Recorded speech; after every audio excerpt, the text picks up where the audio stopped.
And you probably know by now that I believe that running is an excellent vehicle to test yourself, right? To determine what your personal capabilities are, to challenge yourself, because by doing that and by facing those challenges that running presents you with, you then become capable of facing the challenges of life. And believe me, they will come to you whether you're ready for them or not. A lot of people enjoy the peacefulness of running and all the emotional benefits it provides, and I'm in with that. I get them myself, but I always think that part of my job as a coach is to encourage you to take it a step further and challenge yourself.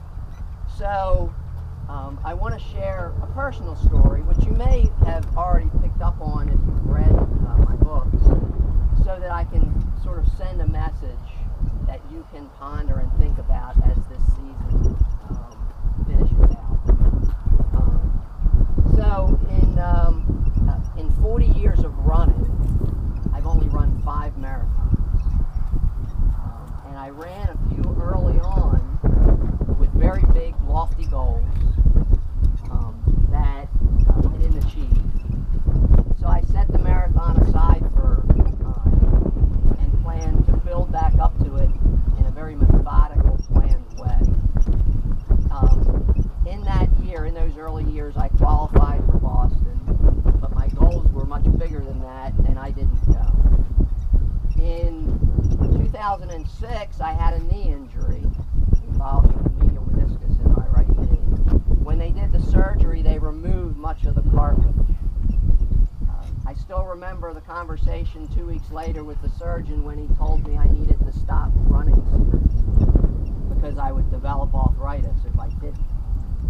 I ignored that, but got back into training, racing seriously, had some great races in the late 1980s, and then right before I got back to thinking about another marathon, I became a dad, my job responsibilities changed, and I never got back to a serious marathon. I turned 40, or when I turned 40, I decided to train seriously again. And I thought a great way to do that as I approached winter was to plan for a spring marathon. So I trained, ran a decent marathon, qualified for Boston again. And the day after that, I still remember this hallway conversation with a guy at work. And he asked me, "Are you going to Boston?" And my response, which I'm slightly ashamed of today, was, "I don't think so. I can run a qualifying marathon pretty much whenever I want." That's and I don't want to go.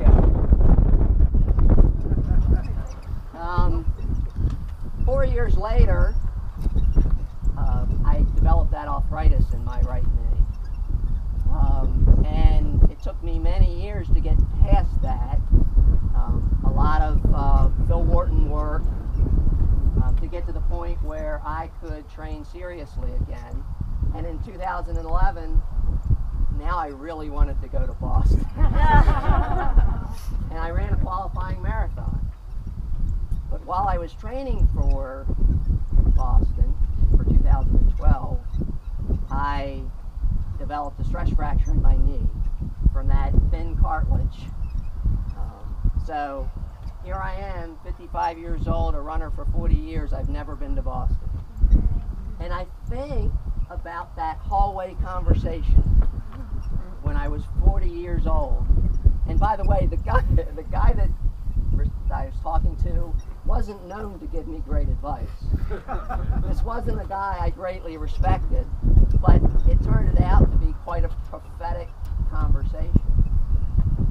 So the message to you is this: you have an opportunity to accomplish something between now and the end of the season.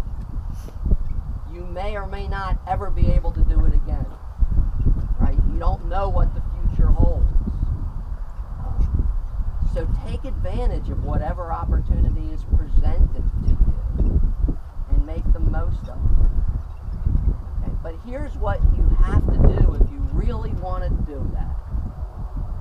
You've got to believe in yourself. Right? I've asked this question to the group before, but it bears asking frequently. Is your mind an asset or an obstacle? Right? And you have to think about that question. And if it's an obstacle, you have to take steps to change that. Right? The very first message I gave to you on the Tuesday we met, the first Tuesday of the season, is the physical part's easy. I can prepare you physically.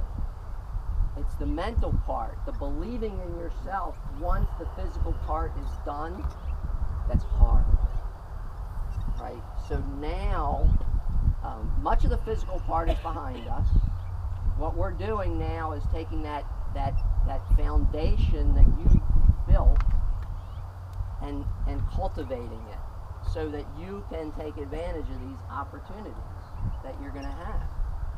But you'll only be able to do that if you believe you can, right? So you have to start treating yourself like you would treat anybody else in this group.